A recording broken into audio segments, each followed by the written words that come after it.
The briefcase sat unopened on Ibrahim Traoré's desk for exactly 47 minutes, while the most powerful delegation in European Union history waited in uncomfortable silence.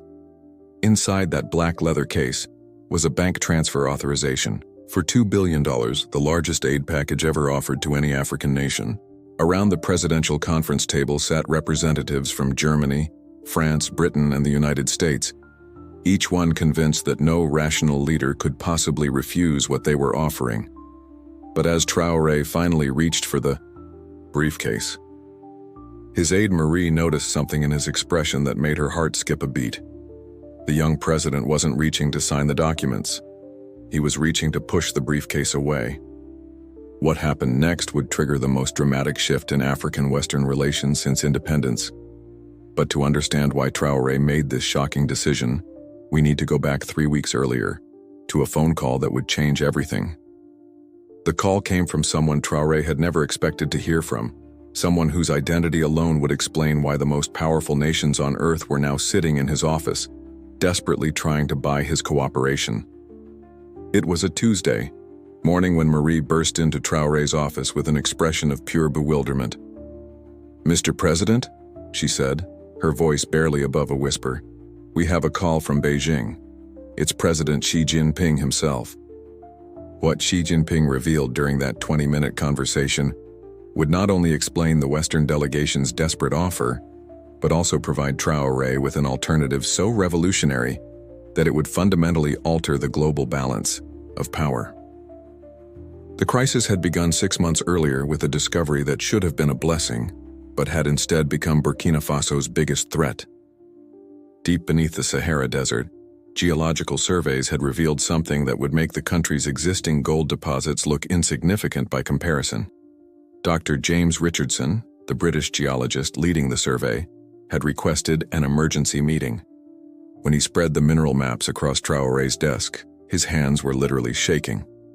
"Mr. President," Richardson had said, "what we've found down there, it's going to change everything." Beneath Burkina Faso's northern desert lay the largest, untapped deposit of rare earth elements ever discovered, materials essential for smartphones, electric cars, and military systems. The estimated value was beyond comprehension, $2.3 trillion worth of minerals that the world desperately needed. "Sir, once this information becomes public, you're going to have every major power on Earth trying to control these deposits," Richardson warned. He was right. Within hours of the survey leak, Burkina Faso found itself at the center of a global scramble that made previous resource conflicts look like children's games. The Americans offered immediate military protection and massive aid in exchange for strategic partnership, retaining only 15% ownership for Burkina Faso. The French promised infrastructure development but buried 80% profit sharing for France in the fine print. The British offered seemingly generous 40% local ownership, but with complex financial structures that would leave Burkina Faso with massive debt and minimal control. For months, Traoré had played a careful balancing act, neither accepting nor rejecting any offers. But then came the phone call from Xi Jinping that changed everything. "President Traoré," Xi had said in fluent French, "I understand you're facing some difficult decisions regarding your country's mineral wealth. I have a proposal that I believe will interest you, but it's not what you might expect from China." The proposal was unlike anything Traoré had heard from any major power. China would provide all the technology, training, and initial investment needed for Burkina Faso to develop its own mining capabilities. Local workers would be trained in Chinese universities, equipment provided at cost, and most importantly, 100% of the extracted materials would remain under Burkina Faso's control. But why? Traoré had asked, suspicious of such generosity. Xi's answer revealed unexpected strategic depth. "President Traoré, China learned long ago that true partnerships are more valuable than temporary exploitation. We need reliable suppliers, but we also need partners we can trust. If we help you become a major player in global markets, you become a valuable ally rather than a resentful colony." The Chinese model was revolutionary. Instead of extracting resources and leaving Burkina Faso dependent, they proposed building a complete industrial ecosystem. mining operations owned by Burkina Faso, processing facilities managed by local technicians, and finished products competing in global markets. Furthermore, she had continued, "We are prepared to guarantee purchase agreements for the next 20 years at prices significantly above current market rates. Your country would not only control its resources but would become wealthy from them." Xi's final words sealed the deal. President Traoré, in 5 years, I want Burkina Faso to be selling finished technology products to the world, not just raw materials. We want to help you build the next Silicon Valley in West Africa. This conversation explained why the most powerful Western delegation in history was now sitting in Traoré's office, desperately trying to prevent what they saw as a catastrophic shift in global power dynamics. German Chancellor Olaf Scholz spoke first. "President Traoré, we understand that you've received various offers. The European Union is prepared to provide an unprecedented aid package to ensure development proceeds in partnership with democratic allies." French President Emmanuel Macron leaned forward. "Ibrahim, we've had a long relationship with Burkina Faso. This is an opportunity to strengthen that relationship in ways that benefit both our peoples." But British Prime Minister Rishi Sunak cut to the heart of the matter. "Mr. President, I think we all understand the geopolitical implications. The question is whether Africa's resources will support democratic development or authoritarian expansion." American Secretary of State Blinken opened the briefcase with theatrical precision. Inside were documents representing the largest foreign aid package in American history, $2 billion in immediate funding, another $3 billion in development loans, military, protection agreements, and preferential trade status. "President Traoré," Blinken said, "this represents our commitment to African development and democratic partnership. All we ask in return is the opportunity to help you develop these resources responsibly." The room fell silent as Traoré examined the documents. On paper, the offer was staggering, more money than Burkina Faso's entire annual budget. But as he read the fine print, the familiar patterns emerged. Western companies would manage extraction, Western banks would control financing, and Western governments would have veto power over resource use. What the Western delegation didn't know was that Traoré had already made his decision.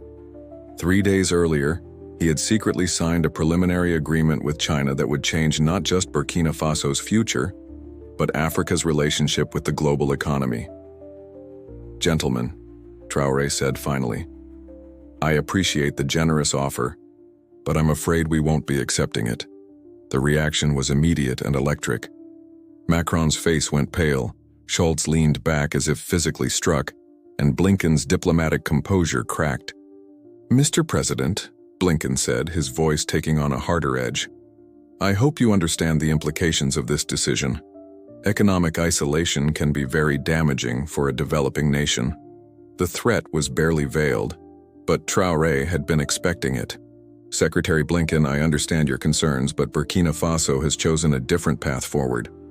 He pulled out a folder marked with Chinese characters.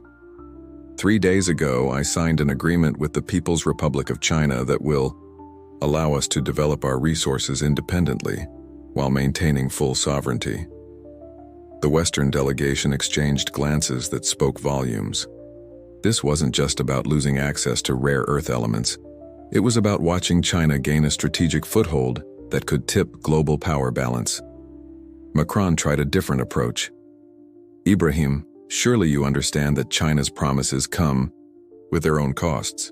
Look at Sri Lanka, Pakistan. Chinese debt can be as constraining as any Western agreement." "Mr. President," Traoré replied calmly, "the Chinese agreement includes no debt. They're providing expertise and equipment in exchange for preferential purchasing agreements, but all facilities remain under our ownership. We maintain complete control over production and pricing." Sunak made one final attempt. "Mr. President, this decision will have consequences beyond economics. NATO allies have security interests in regional stability. We would hate to see Burkina Faso become isolated from Western security partnerships." The threat was now explicit, but Traoré was prepared.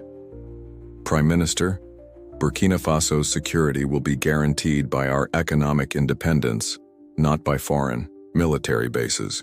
When our people benefit directly from our resources, we become naturally more stable." He stood up, signaling the end of the meeting. "Gentlemen, Burkina Faso has chosen sovereignty over aid." The Western delegation left in stunned silence, but the real drama was just beginning. Within hours, news of Burkina Faso's decision spread across international media, triggering responses that would reshape global politics. The Chinese reaction was swift and supportive. President Xi issued a statement praising Burkina Faso's courageous choice for independent development and announced accelerated facility construction. Within weeks, Chinese engineers and equipment began arriving in Ouagadougou, but it was the reaction from other African nations that truly shocked the world. Within days, leaders from Mali, Niger, Chad, and Senegal requested meetings to discuss similar partnerships with China. The prospect of African nations controlling their own resources while accessing Chinese technology was revolutionary. The Western response was predictably harsh. France suspended all aid programs and pressured neighboring countries to limit cooperation. The United States threatened sanctions and began military exercises with regional allies. The European Union launched investigations into Chinese trade practices. But something unexpected happened. Instead of isolating Burkina Faso, the Western pressure campaign backfired spectacularly. African public opinion, long resentful of condescending, aid relationships rallied behind Traoré's bold stand. Social media across Africa exploded with support. Burkina Choice became the most trending hashtag in African internet history. Students from Cairo to Cape Town organized demonstrations supporting resource sovereignty. 3 months after rejecting the Western offer, results began to show. The Yacht, first rare earth processing facility, was completed ahead of schedule, employing 3,000 local workers trained in Chinese universities. The technical university opened with 500 students studying advanced mining techniques. Most importantly, Burkina Faso's first batch of processed rare earth elements sold on international markets for 300% more than raw materials would have brought under any Western agreement. The country had become a supplier of finished products rather than raw materials. Marie remembered the day they received confirmation of first sales. Traoré quietly reviewed the figures, then looked up with the first genuine smile she'd seen in months. "Marie," he said, "we've just earned more in 3 months than we would have in 3 years under any Western agreement." The success attracted attention from unexpected quarters. Brazilian President Lula called to discuss similar partnerships. Indian Prime Minister Modi requested technical cooperation agreements. Even some European companies, frustrated by their government's restrictions, began seeking private agreements. 6 months later, Traoré announced the creation of the African Resource Development Alliance, a coalition of African nations committed to controlling their own mineral wealth while sharing technology and markets. The alliance's first meeting attracted representatives from 23 African countries. The transformation of Burkina Faso became a model other nations began to follow. Ghana renegotiated its gold mining agreements for majority local ownership. Nigeria began processing its own oil rather than exporting crude. The Democratic Republic of Congo started refining its own cobalt and lithium. 1 year after rejecting the $2 billion Western aid package, Burkina Faso's GDP had increased by 40%. School enrollment was at an all-time high, funded by mineral revenues. Healthcare facilities were built in every major town. Most importantly, young Burkinabé who had migrated to Europe were returning home to work in new industries. The success reached its pinnacle when Traoré addressed the United Nations General Assembly about African resource sovereignty.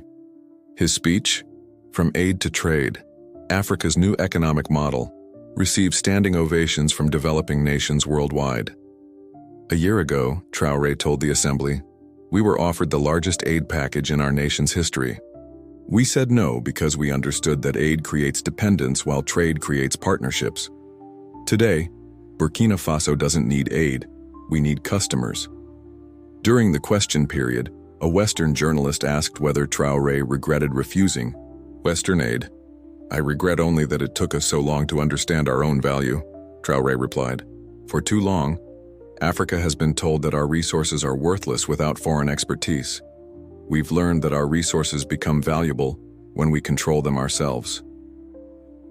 2 years after the famous briefcase rejection, Burkina Faso hosted the Second African Resource Sovereignty Conference. This time, 45 African nations attended, along with representatives from China, India, Brazil, and Indonesia. During the conference, Traoré announced Burkina Faso's latest achievement. The country had become a net exporter of technology products, selling communication equipment and renewable energy systems across Africa and Asia. 2 years ago, he told assembled delegates, Western powers offered us $2 billion to develop our resources for their benefit. Today, we've generated $8 billion by developing those same resources for our own benefit. The difference between aid and sovereignty is the difference between poverty and prosperity. The conference concluded with the signing of the Ouagadougou Accords, establishing common standards for resource development across Africa and creating mechanisms for sharing technology between African nations. As delegates departed, Traoré reflected on the journey from that tense meeting with the Western delegation to this moment of African unity and prosperity. The decision to push away that briefcase had seemed risky, but it had led to something far more valuable than any aid package: genuine independence. Marie found him in his office that evening, reviewing plans for Burkina Faso's next project, a Pan-African technology hub rivaling Silicon Valley. Mr. President, she said, do you ever wonder what would have happened if you had accepted that Western aid? Traoré smiled, looking out at the lights of Ouagadougou, a city transformed by prosperity built on African terms. Marie, I know exactly what would have happened. We would have become rich in foreign bank accounts and poor in our own country. Instead, we chose to become rich in our own right. The briefcase that had sat on his desk for 47 minutes 2 years earlier had contained money, but Traoré's decision to push it away had contained something far more valuable: the future of an entire continent. As news of the conference spread globally, other developing nations began requesting consultations about resource sovereignty. The Burkina Faso model was becoming a global phenomenon, challenging fundamental assumptions of international development economics. For Ibrahim Traoré, success was measured not in international recognition, but in children attending new schools, young engineers operating advanced equipment, and the dignity of a nation that had chosen sovereignty over servitude. The briefcase had offered $2 billion. Burkina Faso's choice had generated something priceless: proof that Africa could thrive on its own terms.